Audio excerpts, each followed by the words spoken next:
Only the Brave. Chapter 17. What if I told you I like you? Regulus is not having a good day. Admittedly, he doesn't think he's had a good day in years, but the past 3 have been practically hard.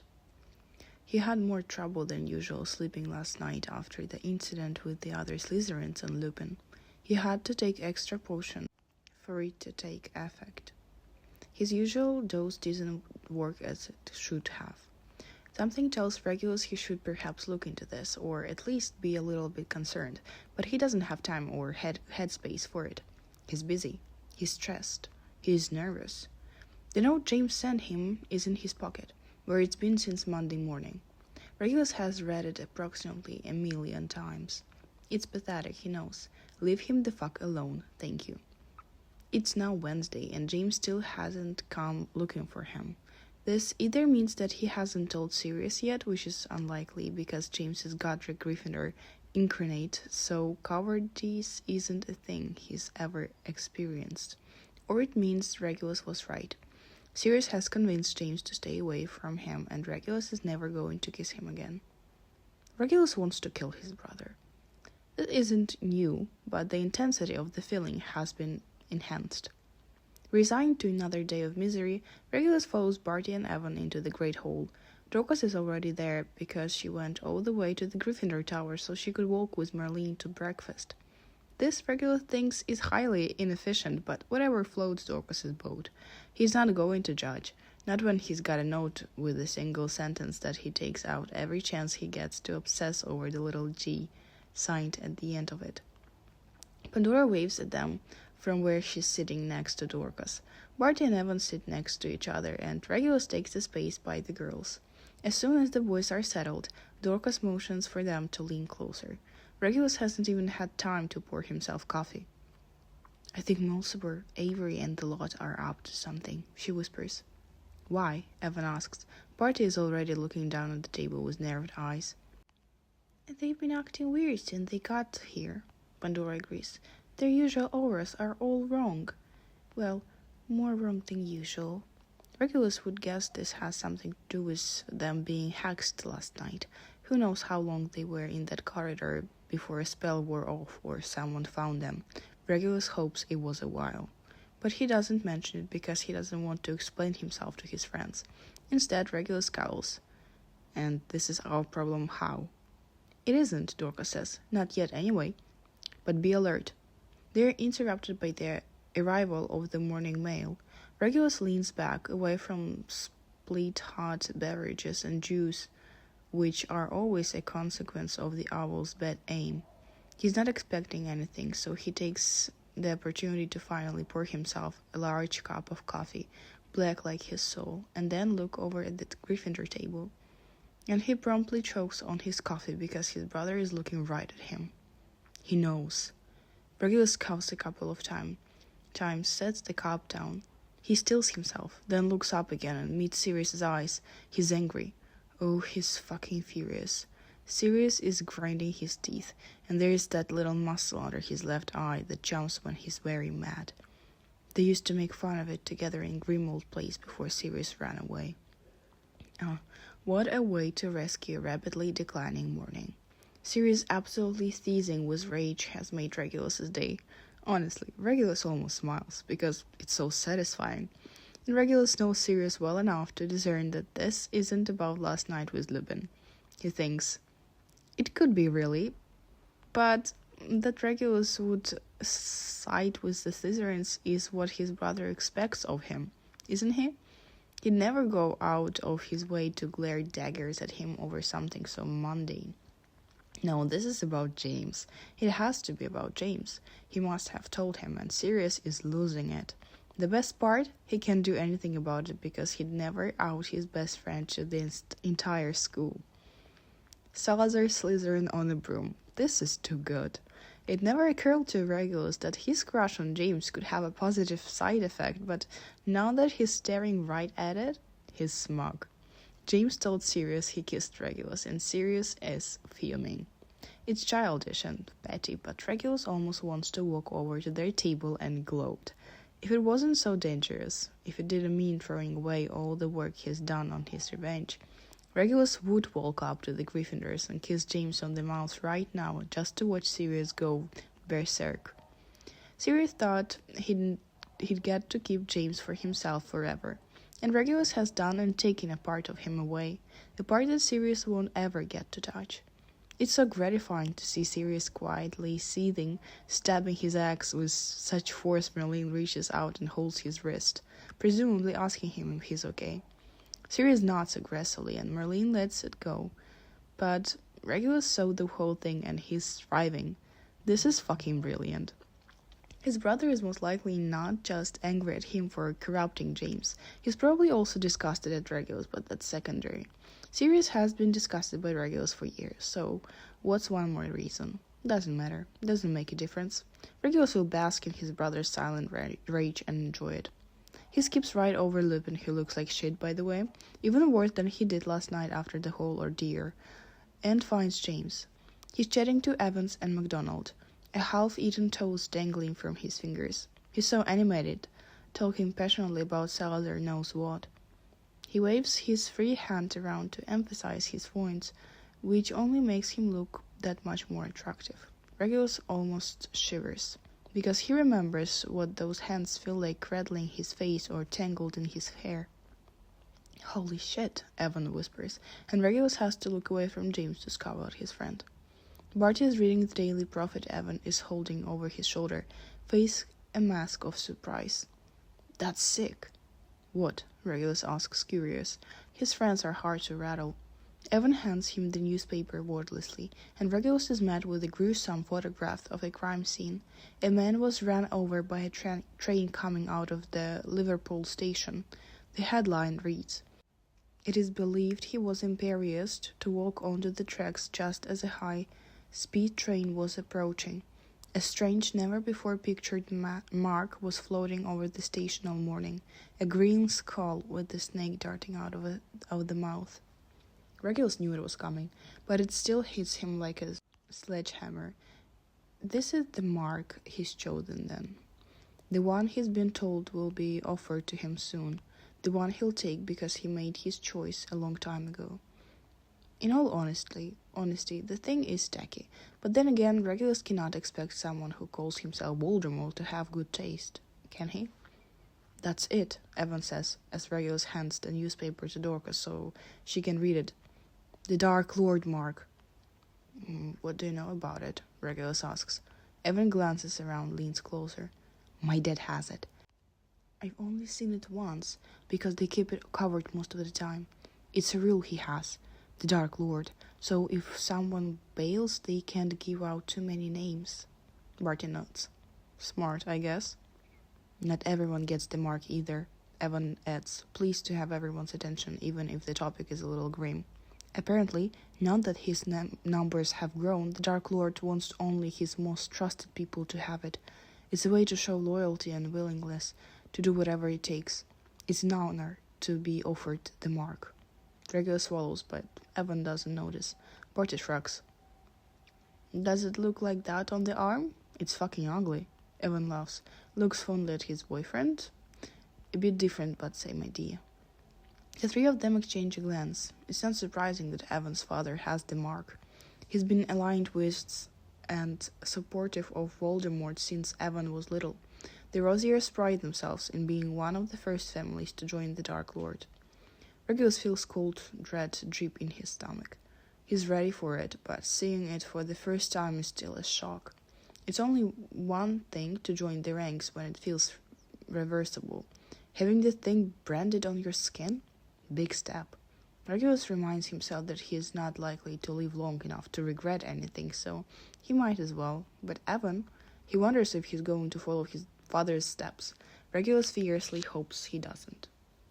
"Why the snakes?" Barty asks. Evan shrugs. "Beats me." Regulus sits back down. The conflict, or war like some people call it, has been going on for years. The ministry hasn't been too successful in fighting back, but Regulus knows everyone's a bit nervous about Mincham. He's been minister for magic for about a year and a half now, and he's been making changes. He, alongside Barty's father, has been pushing back, purging the ministry of spies. They've even put more Dementors in Azkaban.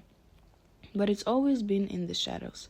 Both sides have operated behind the scenes. One because uncertainty caused fear, and fear sows chaos. The other side because it's embarrassing how little headway they've been making in fighting back. So it has all been quiet.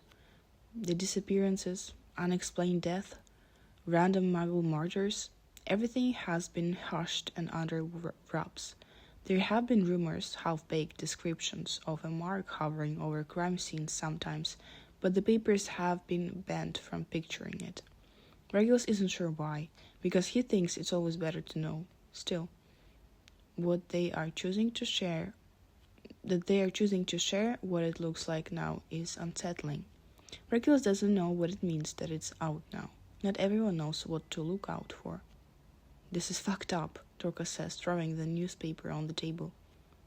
Does it say why this man was targeted? Barty asks. Evan shakes his head.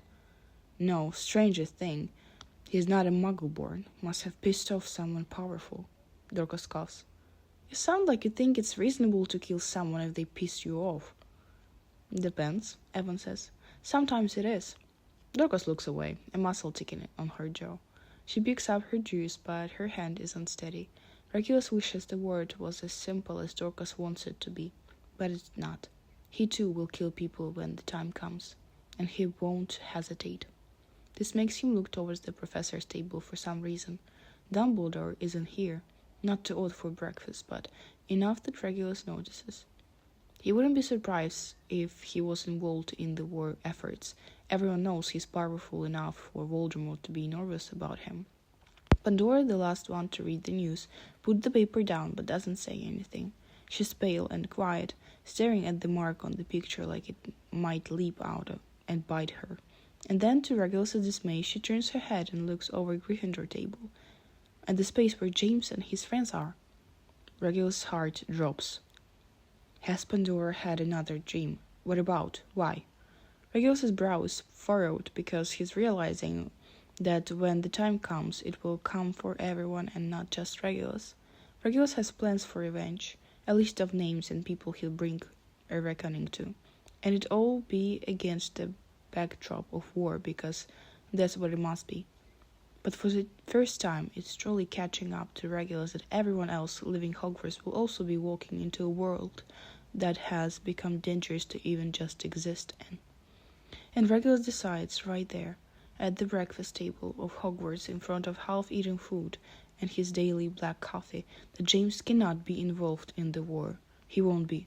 Surely someone who is that good at Quidditch will go pro and travel the world playing, right? He has to be safe.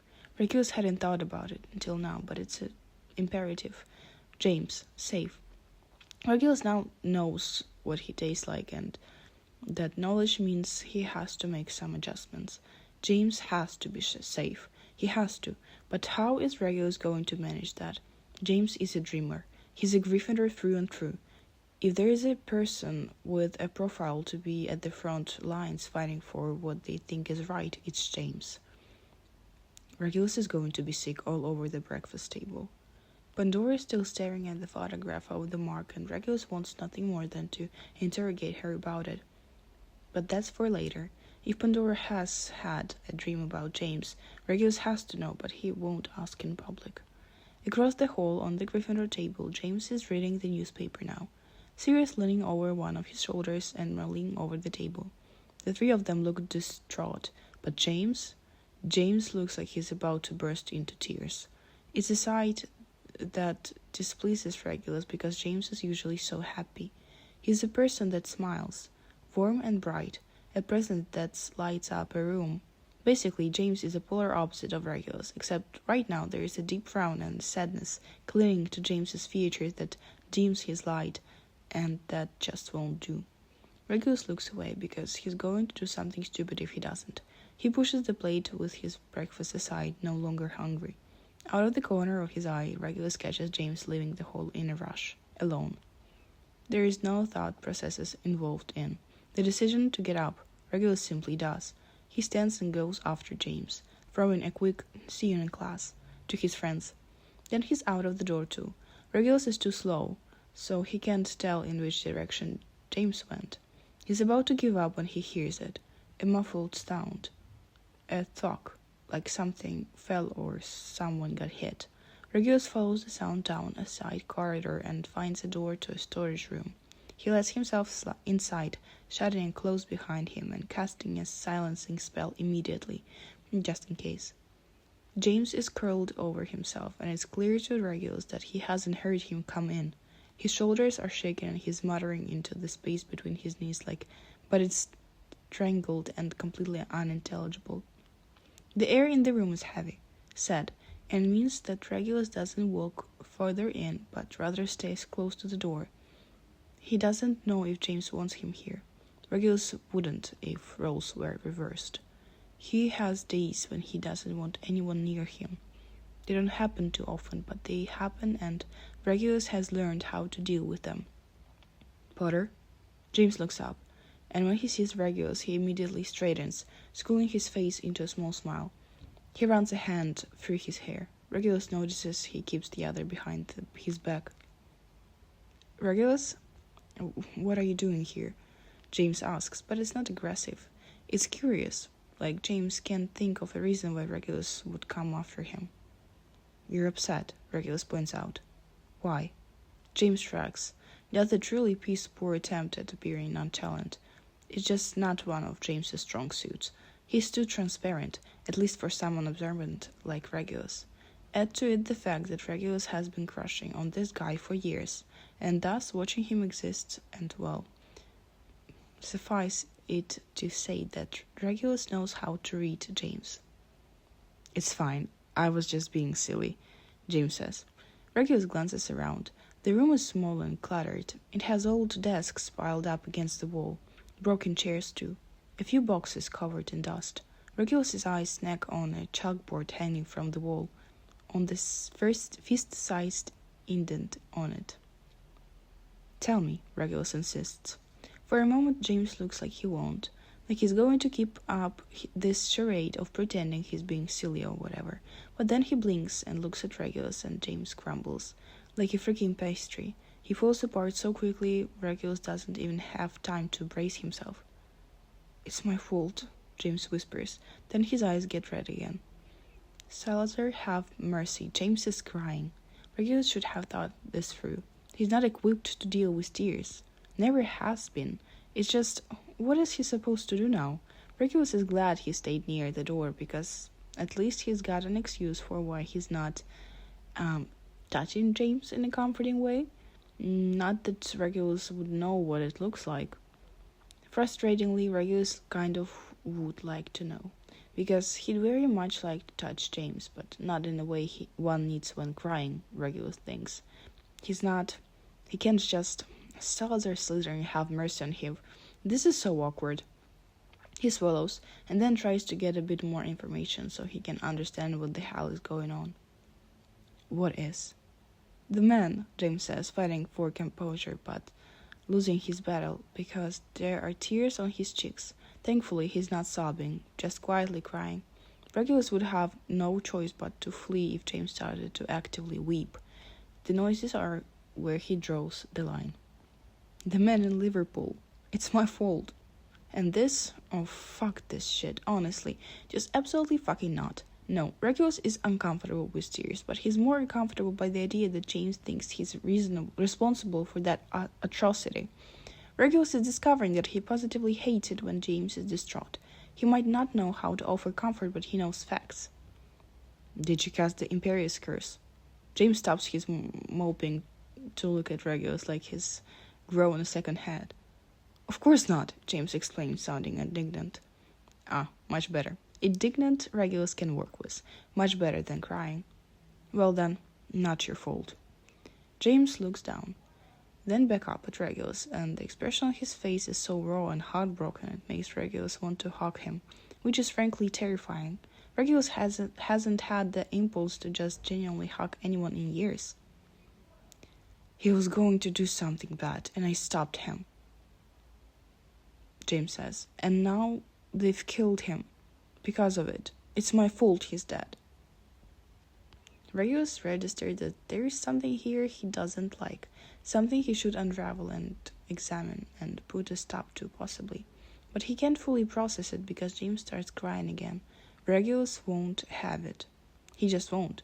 So he streaks forward and pushes James back a little violently. Don't do that. Stop that. If I hadn't, he'd be... James shakes his head. No, Regulus says viciously. He had a choice, and the person who cursed him had a choice. People make decisions and have to live with the consequences. Don't be so fucking arrogant to think it has anything to do with you.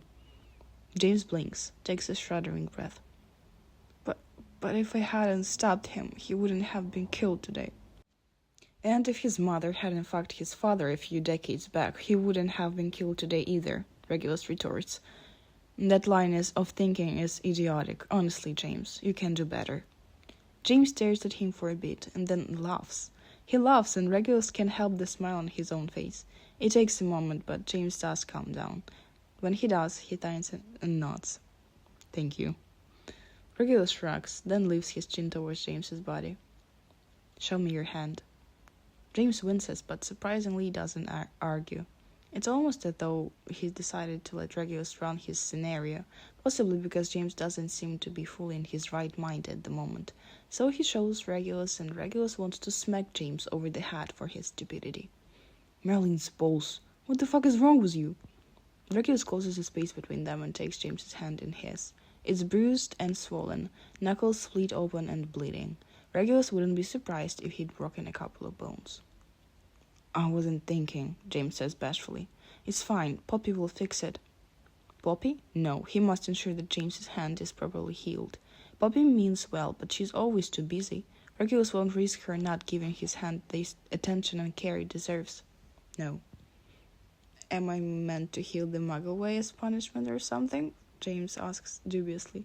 Regulus stares at him. Sometimes I really wonder how you've kept yourself alive this long. James makes a haram kind of noise, but lets Regulus handle his hand this way and that. Examining it, Regulus goes through a mental list of actions, prodding a little bit with the pads of his fingers to check the extent of the damage. Regulus really needs James to just stop hurting them. His hands. He should be more careful, or Regulus is going to attach gloves to him at all times. Gloves that can only take off to make out with Regulus. That's another thing. Regulus didn't follow James into an empty room after 3 days of waiting to let him leave him wanting. Regulus needs James to kiss him again. He needs his hands in his hair and their bodies close. For that to happen, James needs 2 functioning hands. Regulus takes his wand out and gets to work. He disinfects, cleans. It takes a little while and James watches him in silence the entire time. First, Regulus checks the bones, then he eases the swelling so he can close the wounds. You're good at this, James says. Regulus begins to stitch muscle and skin back together. I have to be, Regulus blurts, because he's not paying attention to his own words when he's working to fix James's hand. He feels James stiffen and curses himself for what he said, but it's said already and there is no point trying to pretend it wasn't. James is Sirius's best friend. He knows what their house is like. Regulus finds that thought somewhat comforting. He'll never have to tell because James already knows. And if Regulus has a bad day, one of those rare ones when everything sets him on edge and he can barely stand the sound of his own voice, well, James is likely to get it because Sirius got out, but not early enough, so surely Sirius is a little bit fucked up too. It has to be. Regulus didn't learn healing charms to use on himself. No, that came later. The spells are doing their work. Regulus is almost done healing James's hand, and Regulus is pleased with himself because when he's done, there'll be no trace of the injury. This is a huge relief because hands like James's should never get hurt. They should be preserved at all costs, namely so they can do wicked things to Regulus. Alright, yes, he will admit it. Regulus has been thinking a lot about James's hands, more than is probably healthy, but that's kind of Regulus' theme anyway, so all good. I told Sirius, James says abruptly, about the kiss. the kiss. Regulus likes the sound of it, possibly more than he should, definitely more than is appropriate. Still, the way James says it, like it was important, Regulus could whoop. He would never, but he could, in his head. Regulus? Regulus looks up at James and smirks. I know you told him. He's furious. James's elbows fly up. Don't look so happy about it. Does it bother you? I needed him to know and to understand. It would be nice if he was supportive, but it's not a requirement, James says cautiously. He's watching Regulus for a reaction, but he won't get it. Not about Sirius. Regulus didn't want him to know, but it was James's one condition, and he had no choice. Regulus honestly didn't even think they'd get to talk like this again. But they are, talking. Something must have gone okay, right? But that doesn't mean he wants anything to do with his brother. Not that's out of the way, and James is apparently keeping his word and not stopping whatever this is. Well, Regulus sees no reason to bring out his brother ever again. Regulus puts his wand back in his holster. James's hand is good as new. There, done, Regulus says. Thank you, James says. Regulus has to let go now, but he doesn't want to. James's hand is warm and bigger than his, and Regulus kind of wants to just hold it for no reason. Well, no, he's lying. There is a reason. James is here. Back. He told Sirius, and Sirius doesn't want him to be here, but he is. It's a thought James can read his mind, because he interlaces his fingers with Regulus's, twisting his hand so they fit comfortably. And Regulus is so overwhelmed he can't process half of things coursing through his body, running through his brain. There is one thought, though, one that barrels to the front of his mind and takes his breath away. James is choosing Regulus. Regulus honestly wants to cry. No one has ever chosen him before for anything. His throat is thick and he's crumbling like a house of cards, but what is he supposed to do? How is he supposed to stay composed when James is... I want to kiss you, James says, tugging a little on joined hands to bring Regulus closer. He lets his body move, stepping into James's personal space, and feeling the warmth he radiates.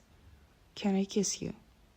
Regulus doesn't answer, at least not with words. He does it, because it's been 3 days and he thought he wasn't going to get to have this again, so he's going to take it while he can. Regulus presses his mouth against James's. James kisses him back immediately, overwhelming Regulus to take control of the kiss. Regulus likes it. He likes that James takes charge, but he goes after what he wants, because what he wants Regulus also wants, and even if he didn't know it until they're doing it. Like the lip biting. James bites Regulus's lower lip again, like he did the first time, and Regulus's entire body goes liquid.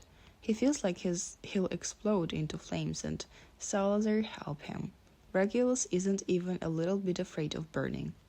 Regulus puts his arms around James's neck and presses himself closer to him. James grows quietly, low and from the back of his throat, and Regulus feels it in his soul. James's hands run over Regulus's body, coming to stop on the back of his thighs, which, okay, it's a bit strange, but Regulus is no longer supporting his own weight because James he picked him up. Regulus's legs wrap themselves around James's waist, and now James's hands are literally squeezing Regulus's ass, and it's smelling fuck help. Regulus is going to faint. Is this okay? James asks, mouth trailing wet kisses down Regulus's neck. Is this okay? Regulus has never been more okay in his life, but he seems to have lost the ability to speak, so instead he runs his lips over the line of James's jaw, feeling like a god when the other boy shivers and groans again. At some point, James finds a wall to press them against, and it's even better. Kissing against the wall is now one of Regulus's favorite way of kissing. Regulus knows James can feel his heart, but Regulus is pretty sure James is too, so it's okay, right? It has to be okay. They wouldn't be doing this if it wasn't. Also, Regulus just cannot help it. James is fucking sexy, and he's doing things with his tongue that render Regulus a useless mess of panting and groaning. They only stop making out when they can hear hordes of students thundering down the corridor outside the room, indicating that they either leave now or they'll miss their first class. Regulus would like to just stay here forever, but he also knows he can't do that. "James," he says, tugging a little on his hair so he stops doing whatever he's doing to his neck and looks at him.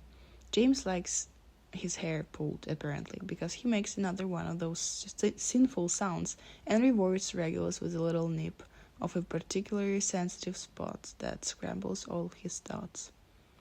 Oh, fuck James. Another moan, deep and sinful, a long, languid kiss that makes Regulus forget his own name for a brief moment. Then James stops, looks at Regulus. He's panting, but his eyes are so bright they could light up the entire world. "I like that," he says, "when you call me James." Regulus hadn't even noticed it, if he's honest. It sort of slipped, but it's stupid, isn't it? He can't go around calling him Potter when they're doing this, so Regulus shrugs like it's not a big deal. To be clear, it is a big deal, but Regulus will have a panic about it later, in private. Now that James's mouth isn't attached to Regulus's skin, he can think. "So, we have to go to class," Regulus says. James pouts. Literally pouts. Regulus hates the way it makes his resolve weaken. "We could just skip class today."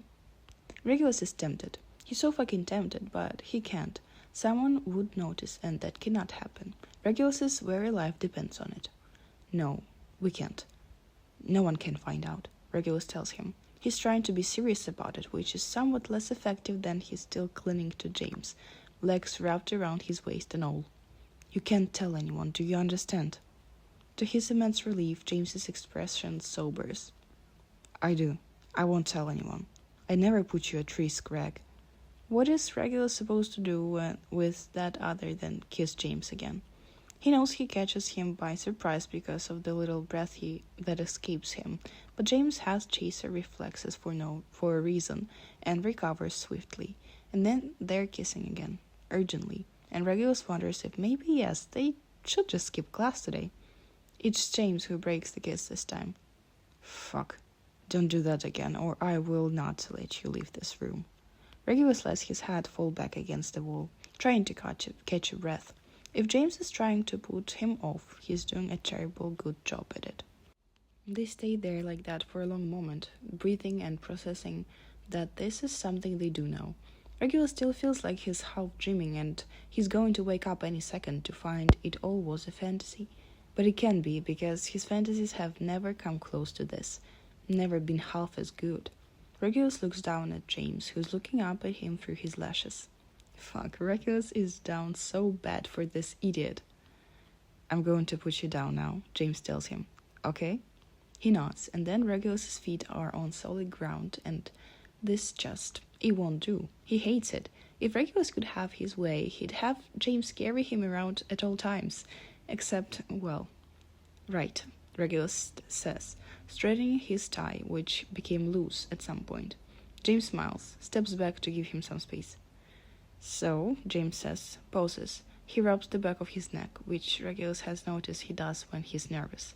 Regulus raises an eyebrow. James smiles, beats his lip.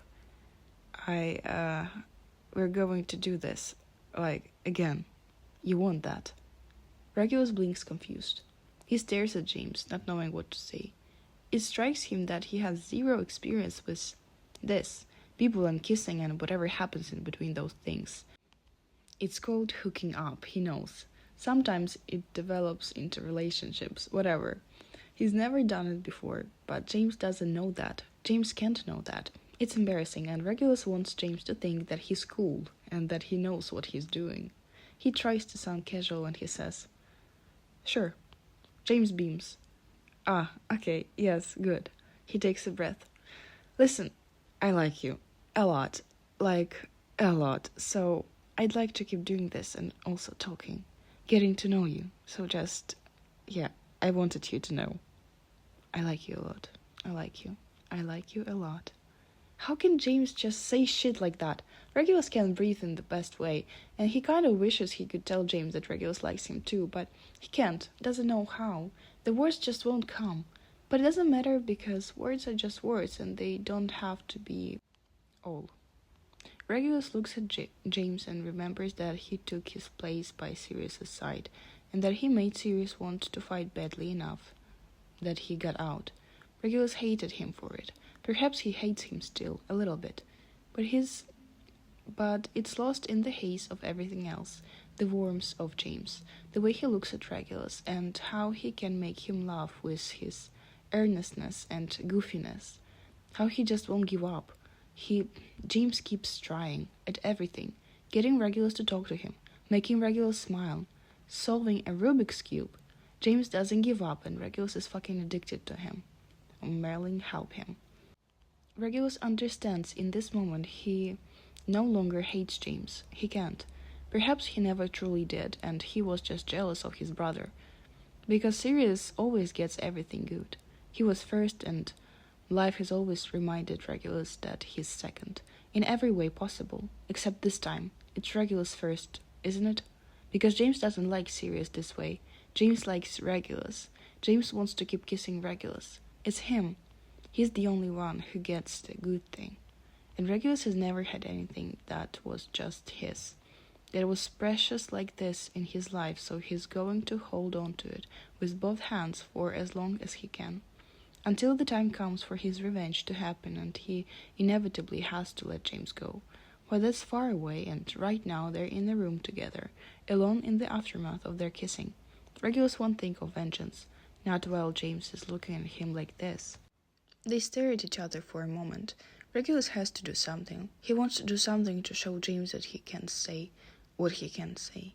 So he lets his hand lift and reach for James's face and traces the shape of his cheek and jaw like he did in the infirmary weeks ago. James's face melts. He melts, a small contented sigh escaping him. Regulus would like to memorize James's face, and he will. He's got a few months, and he's going to commit all of it to memory so that when he no longer has James, he has that perfect recall of him in every way. When Regulus drops his hand, James's cheeks are dark and his eyes are twinkling. He says, "Oh yeah, okay, me too." And Regulus wants to kiss him again, because James somehow understands. He gets Regulus on a level that he shouldn't be able to, but he does. Apparently achieving the impossible is James Potter's particular brand of magic. It's fucking mind-blowing, and Regulus feels like he's too big for his skin, like he could just expand and burst out of his body with how fucking good it feels to be able to just communicate with James on his own terms. Regulus smiles at him, because there is no time for kissing again, but also James deserves it. And Regulus tries. He smiles as wide as he can, and his reward is the look of pure awe on James's face. And then he nods, and Regulus turns towards the door, because he does have to leave now, or they'll be in trouble. James stops him. "Wait," James says. "It's just, I can't make it to the roof tonight. I want to. I really want to. But a friend is, well, they're having a rough time and they need me." Regulus is looking at him over his shoulder and sees the hesitation in James's face. But he gets it, and it only makes him like James that much more, because if Dorcas was having a hard time, Regulus would be there for her too. This is something Regulus understands. It's something he respects. "Tomorrow, then?" Regulus asks. James's smile lights up the room. "Tomorrow." It's a bad moon. James's heart breaks for Remus, for Mooney, as they struggle against their nature. The wolf and the animagi have spent the night chasing each other, which isn't unusual, except when one of them was caught, usually Petfoot because he is the most reckless and always stays close to the wolf. Mooney was feral. Way more than usual. There is nothing to do about it. They all know some moons are better than others, and the late October was horrible. James had to physically drag Sirius away from the shack because he refused to leave Remus there alone, shivering and naked, bruised and wounded, though nothing severe. At least there's that. Remus hasn't hurt himself gravely since they became animagi. It's over now. Peter is scouting ahead to make sure they can get back to the dorm safely. James and Sirius are limping through the corridors, helping each other to stay upright. They're bruised and bloody too, but they're whole and they've got Remus through another moon. That's all that matters. Peter helps James to his bed after they've both put Sirius on his. The dorm is quiet, somber. It always is the dawn of a full moon. Peter fusses over them, going through the motions of a ritual they performed a long time ago. He brings water for them and wet cloth to wipe the grime from the forest from their skin. Then Peter goes to one drawer they've allowed to open in Remus's side of the room and pulls out 2 vials. He gives one to Sirius and one to James. They drink it immediately because it tastes absolutely vile, so if they hesitate, they won't drink it at all. Godric's sword at the bottom of the lake, Sirius says. That tastes like the soles of Peter's boots. Peter only snorts, smug that he doesn't have to take the medicine. You need to recover. We've got order training on Sunday. Sirius and James nod miserably, finishing off the potion through grimaces and groans. Did you notice Dumbledore wasn't at breakfast or lunch today?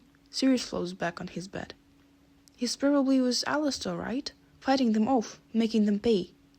Alastor has become somewhat of a hero for Sirius. He's a little obsessed with the man, in a I want to be you when I grow up kind of way. When he found out it wouldn't be Moody himself coming to Hogsmeade to train them, he was very disappointed. What do you think it would be like, Peter asks, when we're in order? We are already in the order, James croaks, coughing through the aftertaste of the medicine. Sirius grins. Yes, we are, all of us. It's so fucking brilliant. We're going to end this war, Prongs. You and me and Mooney and Wormy. Peter beams, but fidgets with his hands a little. It'll be dangerous, though, won't it? It makes it more fun, Sirius says. If it were easy, anyone would do it. And it's not going to be just anyone. It will be us, the saviors of the wizarding world. I like the sound of that, says James, smiling. We are heroes. Peter rolls his eyes. Not yet, but yeah, sounds good, doesn't it? They all drift to their own fantasies, which is, in James's case, include the standing ovation of a crowded room.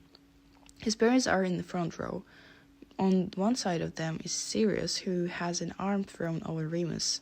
In James's head, these two have been together for years, and Peter who's with Olive. On the other, Regulus looks at him with pride and smiles so big and bright he shames the star he's named after. Regulus. James wants to see him, desperately. He hopes his day isn't too busy. Perhaps he can sneak away at some point. If he sent him a note for an impromptu meeting in the middle of the day, would he come? James doesn't think so, but worth a thought, no? James also kind of wants to ask Regulus about a small incident he apparently had with Remus during the prefect patrol. Remus didn't tell them much about it all, only that something happened, a run-in with a bunch of Slytherins. Then Regulus appeared in his capacity as prefect and put an end to it. Apparently Peter was involved too. He says he saw Remus on the map and went to check it out, because Sirius and James were in the astronomy tower, and he knew that meant serious business. James and Sirius corralled Peter and interrogated him about it, but Peter also dismissed it as not important. So really, James is reaching. He knows he is. James just wants to see him, really. He wishes he didn't have an entire day of lessons ahead of him. Lessons without Regulus because he's a year behind. Remind me, what's on the schedule for today? James says, looking towards Peter. Transfiguration first thing, Peter says. Then I'm off to herbology and I think you guys have alchemy. Sirius groans as he pushes himself up on his elbows to look at his friends. Remus has advanced arithmancy, so I'll go to that and you take alchemy, Prongs. James nods in agreement. Remus doesn't like having to ask people for class notes after the full moon. He thinks it brings attention to his absences, and lives in constant fear of someone finding out. So, for the past 2 years, Sirius and James have worked out a system where they alternate and go to Remus's electives, so they can write down what the class is about. Half the time, neither of them have any idea what's going on, but their note-taking is thorough, and Remus has never complained.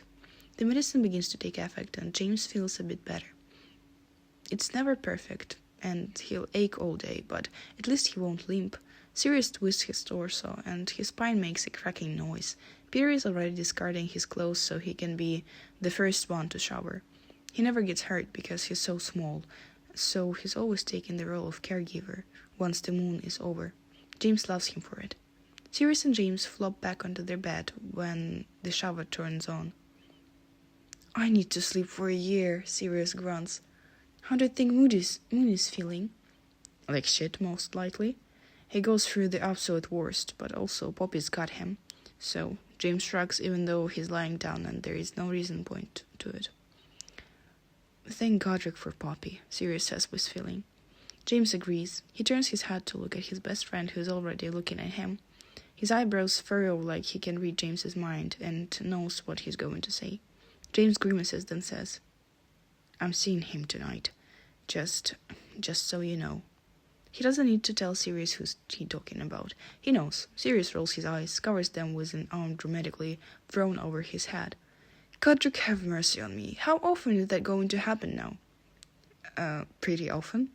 Have a day off. How often is often? That's Bronx. Not every day? Sirius says, lifting his arm to glare at James a little before dropping it back onto his face. You better be just talking. Keep your hands to yourself. He's my baby brother and you will not.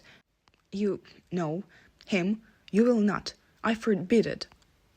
You can't even say it, James teases. This is a bad idea because Sirius rolls on his side and stares at James threateningly. He caves because Sirius is still being reasonable about this and James won't push his luck. Not about Regulus. James snorts. Listen, it's all very PG-rated. Mostly he smokes and I talk. Sirius' eyes widen a bit. Wait, for real? Yeah, James nods. I mean, we've kissed, obviously, I told you. But yeah, we talk. What does he talk about? Sirius asks, biting his lip and scrunching his nose like he doesn't want to ask, but his curiosity has got the better of him. And then... Wait, what? Reggie smokes? James does a little head gesture that Sirius understands. He nods permission, and so James slides off his bed and crawls into Sirius's. He's got some muggle friend that got him hooked on them. Sirius frowns, but James doesn't give him a chance to interrupt him again. Sirius, it's okay to be curious. It's not, he says immediately, almost like it's a knee-jerk response. It is, James insists. He's your brother, and maybe he was stupid the night he ran and made a mistake. What if he regrets it? Would you not want to forgive him and move forward? He chose them over me, James, Sirius says, closing his eyes. He was a scared child. Sirius coughs. Has he fed you this sob story? I thought you were smarter than this, Bronx. We haven't talked about the really deep stuff yet, James admits. We've only just, getting to know each other. We've never talked about you except when I told him I wasn't going to keep this from you. Sirius hums. Peter opens the door to the bathroom, letting out a cloud of steam. Sirius rolls off the bed and disappears into the bathroom without another word. James sighs. It's going to take time, he knows. But he's never been very patient, so it's not a surprise he's struggling. If James could have his way, he'd force Sirius and Regulus to reconcile right now. Unfortunately, it's never that easy, so James has to learn to wait, to give Sirius time and space. You alright, Bronx? Peter asks him. Yeah, Pete, James says. Just tired, Peter runs a comb through his hair, looks at James. You don't have to tell me, but I know something's up. I'm here, alright? If you need anything. James smiles at his friend. His heart grows a little, like it does every time he reminds himself of how lucky he is, how many people he loves. Thanks, Pete. Something is going on, but I can't really talk about it, James says. But thank you. Anytime, Peter smiles too. Rolling on the bed to sit up, James puts his chin on his knee. How's Olive? Peter's cheek flushes and he smiles big and bright, and then he starts to tell James about how amazing his chaser is. She's funny and kind and apparently likes listening to Peter rant about plants. She's into herbology too. When Sirius emerges out of the shower, he finds Peter giggling and James hyping him up and immediately joins in the fun. He teases James good-naturedly about his girlfriend, despite Peter insisting that they haven't yet spoken about whether they're officially together or not. By the time James has his shower, they're all running late, so they have to skip breakfast. This sets them up for a miserable Transfiguration double class, but McGonagall knows the full moon is always hard for them. She has no idea about the Animagi part, but she knows they struggle because it's hard to watch how it affects Remus. So despite being strict and a little terrifying at times, the day after the full moon, McGonagall always gives them a free pass. She looks the other way. She doesn't tell them off when Sirius nods off for a few minutes or when James keeps knocking over the cup they're supposed to be transfigurating. James catches Regulus's eyes on the way into the Great Hall for lunch, and once again he wishes they had a way of telling each other something. Anything. It's a little bit like torture seeing Regulus but not being able to talk to him. Regulus's face remains blank, a little scowly, but he doesn't break eye contact with James until Crouch says something to him and Regulus has to look away. James clings to the small gesture. It's got to mean something, right? The three of them eat lunch at record speed, shoveling food into their mouths like they've never seen it before. They're in and out of the Great Hall in 15 minutes, which leaves them 45 to go see Remus in the infirmary. Sirius wraps 2 sweet bread rolls in a large napkin and pockets them, because they all know Remus loves them and they're not served very often. Peter gives Olive a quick kiss, which makes James and Sirius whoop, and Sirius's cheeks turn red, and then they're out. James knows the smell of the infirmary better than he should, better than he would like to. They've been here too many times, he thinks, but it can be helped. Even if they didn't get hurt playing pranks or on fellow students, which they did and often, there are at least 8 full moons in a school year. That's 8 too many. White tiles, white sheets, metal bed frames. It's all so familiar James can picture it with his eyes closed. And isn't that tragic? He was only 11 the first time he wound up here after their first prank. It went well, but he fell down as he ran to avoid getting caught and broke his ankle. Sirius carried him all the way to the infirmary later that day. As his nose tingles through the strong stench of disinfectant and metal, James wonders if they should have spent their time differently, if they should have caused less chaos. The world is on fire outside of these walls, and they spend so much time just pranking people for no reason. Well, okay, reason. It was genuinely hilarious and they had so much fucking fun. It was epic and they hold no less than 3 schools records. Most detentions, longest streak of losing the house cup on purpose, much to Minnie's internal dismay, and voted the coolest kids in Hogwarts for 4. This will be 5th year in a row in the annual student survey ran by whoever is the gossip monger that year. But what if they've been getting better at magic instead? What if? James knows Regulus thinks it's not his fault and he appreciated his words so much yesterday. It honestly helped him a lot, but he carries the guilt anyway. He thinks maybe there was another way, one that didn't end up with the man dead in such a horrible way.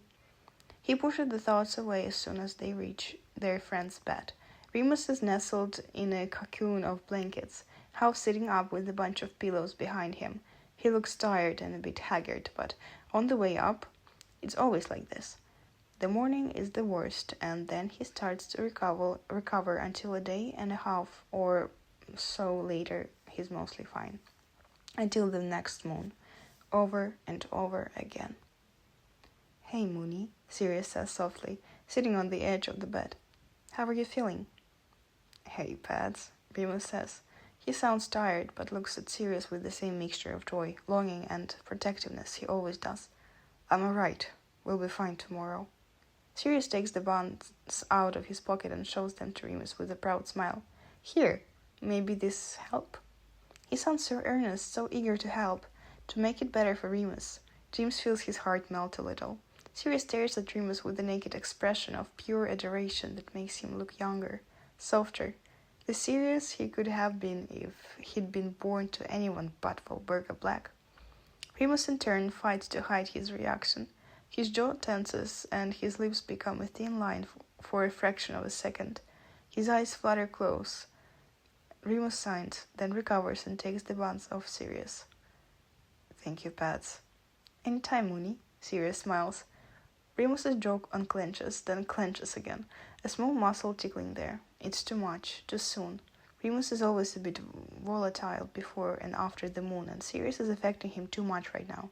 He's usually alright at dealing with his emotions, but obviously not today. They need to help him because Sirius is one oblivious idiot. James is going to interrupt when Peter beats him to it, also reading the mood change in his friend. Hey, Peter asks, stepping closer. What's wrong? Remus shakes his head. Fake yawns so pearly James doesn't think anyone bought it. It was just a hard one. I need rest. And James thinks he understands. It has given him a lot of insight. This thing was Regulus. Because if the boy he likes did something as sweet as for him as Sirius just did for Remus, and he wasn't allowed to show how it made him feel in any way, James would probably want to be left alone too. Shuffling closer, James takes Remus's hand and gives him a little squeeze. Hey, it's okay. We'll let you rest. Remus looks at him gratefully, but Sirius is frowning, concerned. Mooney, what's wrong? James lets go of Remus so he can tug on Sirius's hand, and he lets himself be dragged back a little bit. But he's still looking at Remus like he doesn't understand why he's being told to leave. James gets this too, because Sirius is always there for Remus in the aftermath. Always. Every single moon since they found out. It seems Remus has reached his breaking point, however, because he looks at Sirius with the same love and longing he always does, but also with a kind of resignation that scares James. Like Remus is defeated. Like he is, perhaps, giving up on Sirius in that way. James becomes a little agitated. Remus can't just be. He can't be done. Can't give up. James doesn't want him to be, because Remus doesn't know it, but Sirius is just as gone for him as Remus is for Sirius. They just can't see it. James wonders, not for the first time, if they should just do something about it. But Sirius spooks easy, and he's got too much shit to deal with. He could react badly. This would be worse.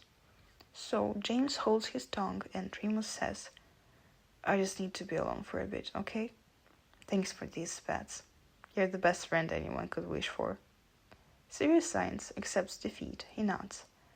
All right, whatever you need. He doesn't speak a word for the rest of the afternoon. James doesn't push him.